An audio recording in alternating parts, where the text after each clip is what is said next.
महम से निर्दलीय विधायक बरलाज कुंडू ने बुधवार को एक प्रेस कॉन्फ्रेंस कर सरकार पर जमकर निशाना साधा। इस दौरान उन्होंने सरकार की नीतियों पर भी सवाल खड़े किए।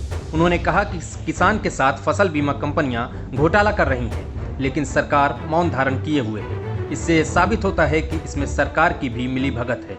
किसान अपने खराबे की जानकारी ऑनलाइन अपलोड करता है, लेकिन उसे कपास और धान का कोई मुआवजा अभी तक नहीं मिला। कई जिलों के किसानों का क्लेम खारिज कर दिया जाता है। उन्होंने कहा कि किसानों के साथ ये नाइंसाफी सहन नहीं की जाएगी। कंपनियों के द्वारा, बीमा कंपनियों के द्वारा जिस प्रकार से किसान के साथ एक बहुत बड़ा धोखा और घोटाला किया जा रहा है, जो एक बहुत ही बड़ा घोटाला जिसको कह सकते हैं, ये बार बार डीसी लेवल पे, एसडीएम लेवल पर, डीडीए लेवल पर अनेकों बार उसकी त्रुटि के लिए और उसको ठीक करवाने के लिए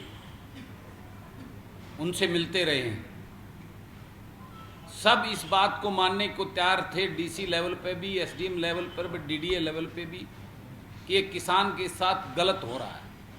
और एक समिति, जो किसान की निगरानी समिति किसानों के लिए सरकार ने बनाई हुई है, उस निगरानी समिति ने भी अपनी रिपोर्ट सरकार को भेज चुके हैं कि ये किसानों के साथ बहुत गलत हो रहा है। इशू है जो बीमे की रकम सीएचसी सेंटर के द्वारा किसान जब भरता है और जब उसको बीमा कंपनी एक्सेप्ट कर लेती है, तो बीमा कंपनी का कोई डॉक्यूमेंट में अगर कमी है तो उसके लिए 15-20 दिन का समय होता है उसको ठीक कराने के लिए।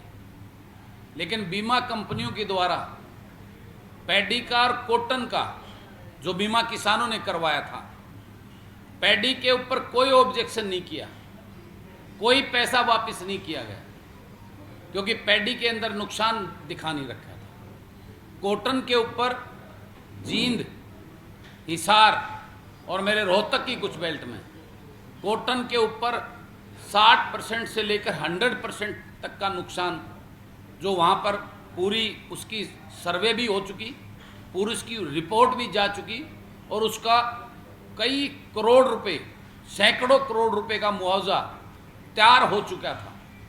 7 महीने के बाद बीमा कंपनियों ने उन बीमों को रिजेक्ट करके बहुत सारे किसानों को पैसा भी वापस भेज दिया।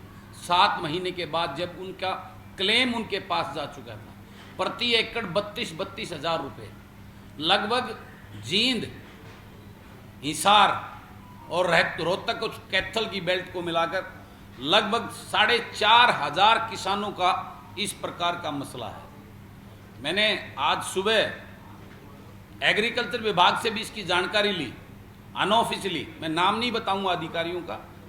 उन्होंने मुझे ये ब्यौरा दिया कि ये बिल्कुल ये सही बात है जो आपकी नॉलेज में है, और ये किसानों के साथ बीमा कंपनियों का बहुत बड़ा एक फ्रॉड और घोटाला है।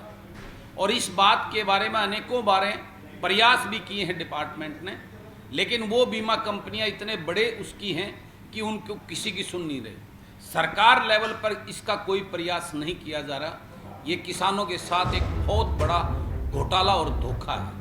इतना ही नहीं, कुंडू ने एचपीएससी पर भी पेपर लीक करने के गंभीर आरोप लगाए हैं। उन्होंने कहा कि एचपीएससी खुद नए तरीके से पेपर लीक कर रही है और ये सब अपनों को फायदा देने के लिए किया जा रहा है। इसके आरंभ में नियमों को ताक पर रखकर नौकरी दी जा रही है। 550 कंडक्टर की भर्ती बिना विज्ञापन के किए गए हैं। एचपीएससी का एक नए तरीके का स्कैंडल, जो कितना गंभीर विषय है। हमारी सरकार के मुखिया और हमारी सरकार के नुमाइंदे मंत्रीगण अपने भाषणों में हर रोज खर्ची पर्ची ना होकर निष्पक्षता से नौकरी देने की बात करते हैं।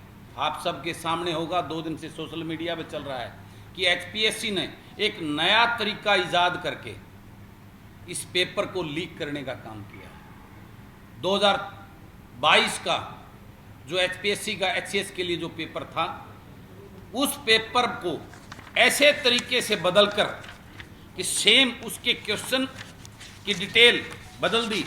जो क्वेश्चन 14 पे 2 पे था उसको 14 पे ला दिया, जो पहले 4 नंबर पे था उसको 15 पे कर दिया, जो 5 पे था उसको 16 पे कर दिया।